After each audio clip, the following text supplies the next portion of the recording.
Welcome to Homemaking with Mima. My name is Wendy, and today I'm going to be using up that Hershey's cocoa powder that I pulled out quite a few weeks ago, I believe. And we're going to get that used up, and we're going to make some chocolate bundt cakes, and I'm going to bring you along with me. So I said we're going to be making bundt cakes, so I got my two small little bundt pans out here. The Hershey's cocoa recipe for the Hershey's Perfectly chocolate cake is usually found on the back of the container.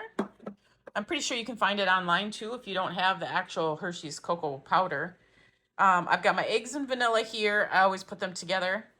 I have my flour, baking soda, baking powder, salt here, 2 cups of sugar. I have my water here that I have to bring to a boil. I have my cocoa powder here, and I have my oil. I know I've showed you this before, but in case you haven't seen it, I coat my, even though they're Teflon, I spray them really well. There's nothing worse than trying to get a bundt cake out of the bundt pan when it doesn't want to release. So I spray them really good, and I do it over my sink. And then I lay them on a paper towel on the other side of my sink, upside down, to get rid of any excess oil. That's how I prep my my bundt pans. So I broke out my KitchenAid for this. We'll get the eggs and the vanilla in there first. Oh, and what I did was I had some vanilla and almond extract that I needed to use up. So I had a tiny bit of that almond extract. I just dumped it in with that vanilla extract. It isn't going to alter the taste of this at all. But I do know that if I need to use vanilla for something that has a vanilla flavor, not to use that. I don't have much left, so we'll be using that up soon. Anyway, we'll go on with this. So I'm going to add my eggs, vanilla, oil, get my beater on, and I'm going to get my sugar in there, and I'm going to get that all mixed up.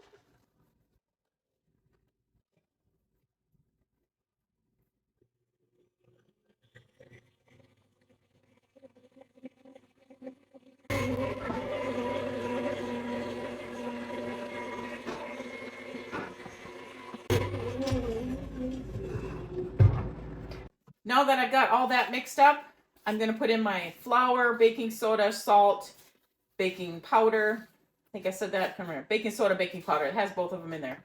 I'm just going to mix them up a little bit before I put that in there.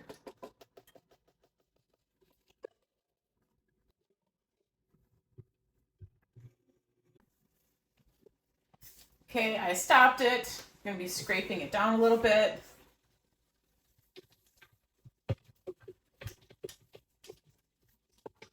I need to get my cocoa powder in there.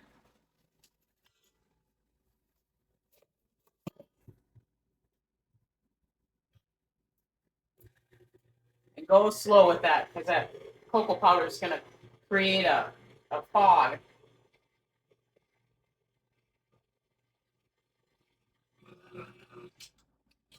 You'll stop it. You'll get it all out of that beater.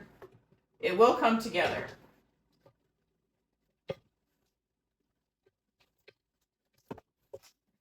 I forgot it calls for a cup of milk too.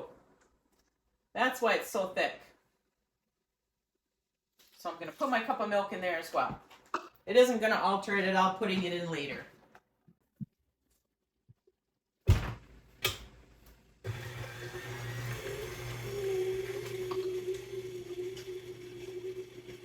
That looks a lot better.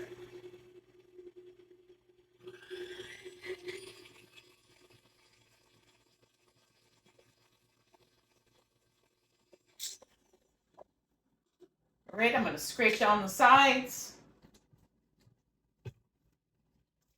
Because before you add your boiling water, you want to get this mixed super well. Because you have to drizzle in that cup of water.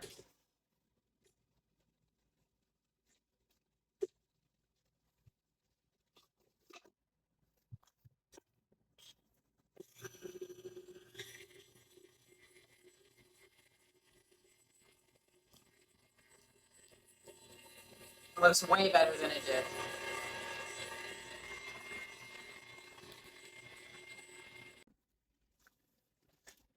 Okay, I also preheated my, I'm preheating my oven to 350. So if you hear a beep go off, then that's the oven ready.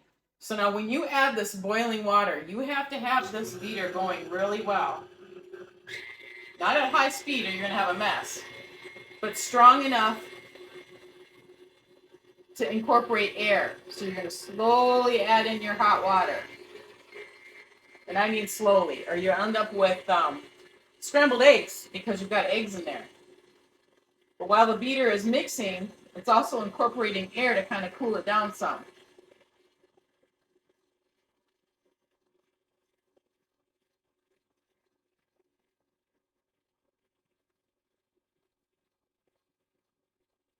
You can make this with a hand mixer as well.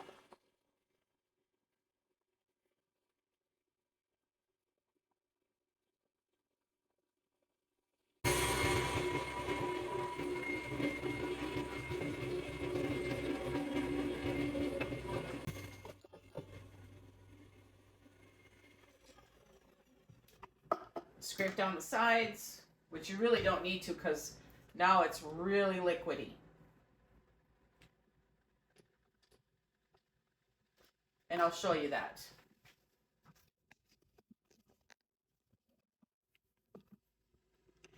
So the batter is really, really liquidy, but it will come together.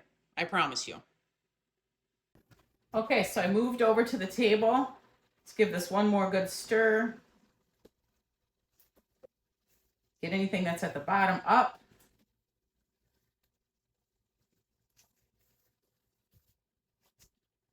And we're just going to put it into our bundt pans. So I'm going to go about halfway, almost halfway. A little bit more than halfway. And I'm just going to keep doing this until I get it all divided up.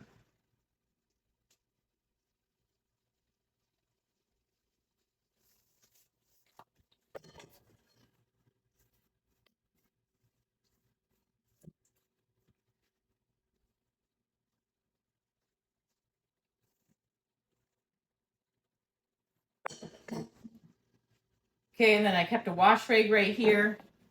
Clean off any drips.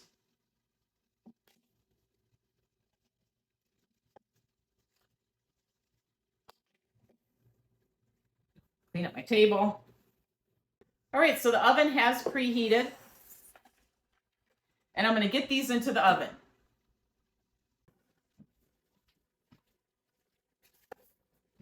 It helps putting them on a cookie sheet because then you'll have more even baking.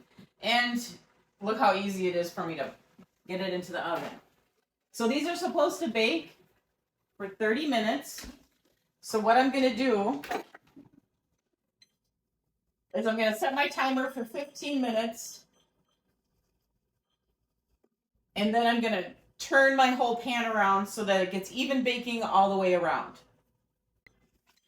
Okay, so that 15 minutes is up, and I'm just going to turn the pan real slow. See how much it's raised? Okay, so that 15 minutes went off, so it's been in there 30 minutes. But it says 30 to 35. I always go the lowest first, and then I check. So I'm going to check these with a toothpick towards the centers. That came out clean.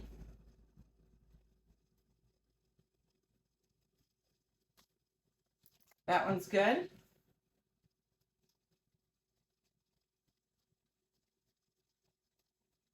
Okay, they are done. So I'm going to move them to the table, let them cool off for 15 minutes before I try to get them out of the bundt pan. So I'm going to take them off that pan.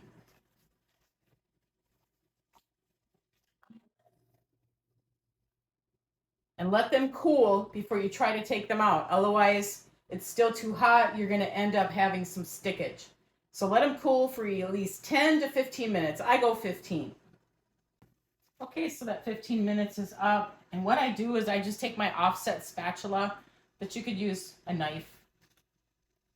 Don't scrape your pan, but just run it along, kind of see if it's loosening it up. Feels good. Run it around that circle at the top. Break it if it's crusted on. And now we just hope. Bundt pans are always hoping.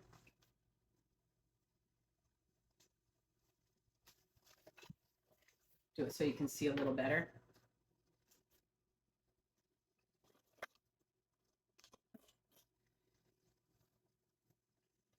Put something on top of it, your rack or a plate, and then turn it upside down. Now, with the chocolate cake, I sometimes noticed I have to give it a little help. And you just hope that it all comes out, and that one did. Pan is still hot.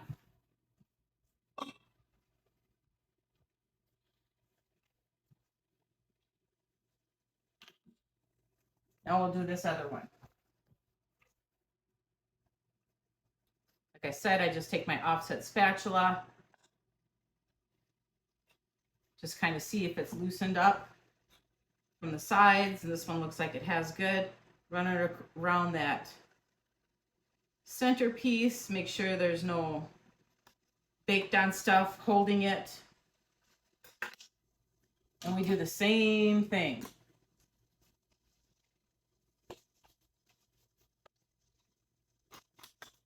Put your plate or your cooling rack on top of it. Flip it upside down.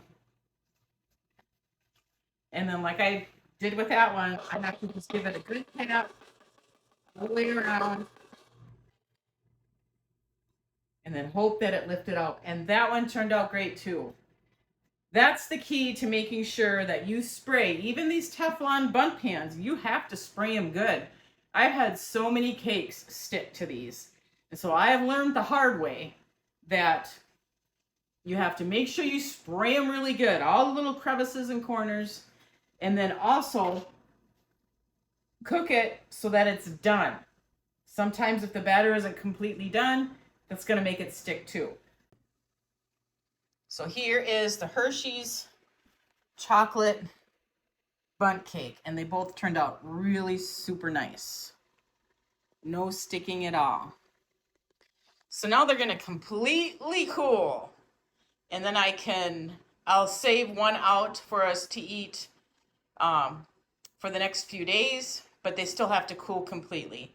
And the other one, I'm going to wrap that up and put it into the freezer. Also, when you use your bundt pans, I soak them immediately in really, really warm water. I don't just use all hot, and then some soap, and that'll help when you go to wash it. Then you're not struggling or using a scrungy sponge on your Teflon. That just helps give it more life. All right, so the Hershey chocolate bundt cakes are done. This is just showing me that you don't have to make it just in a regular square pan. You can make it into a bundt cake. You just have to prep your bundt pan really well in order to get it to come off. And I've showed you that before, when I've showed it to you in this one. I used up what was left in this Hershey's container, and it was enough to make that batch. I also took the almond extract that I wanted to get used up. There was just a tiny bit. And there was a little bit of this vanilla extract in this container. I just mixed the two. It isn't going to alter the taste of this at all because the chocolate's going to overpower that. But I have enough in here for probably 2 batches of whatever baking I decide to do. Unless it calls for just, if it's supposed to be a vanilla flavor, then I will use my other vanilla extract, but I'll use this up first for anything else. So there we go. We used up 2 items that I wanted to get rid of. This is almost gone. And we benefited from it. We've got some nice chocolate cakes here to turn to. I can't cut into them yet. They're still really warm, and as much as I want to. But we're going to freeze one, and we're going to keep one out for eating for the next couple days. I want to thank you folks for joining me today. If you like this kind of content and you want more, please give it a thumbs up, subscribe to the channel, share with family and friends, and I want you folks to make it a really great day.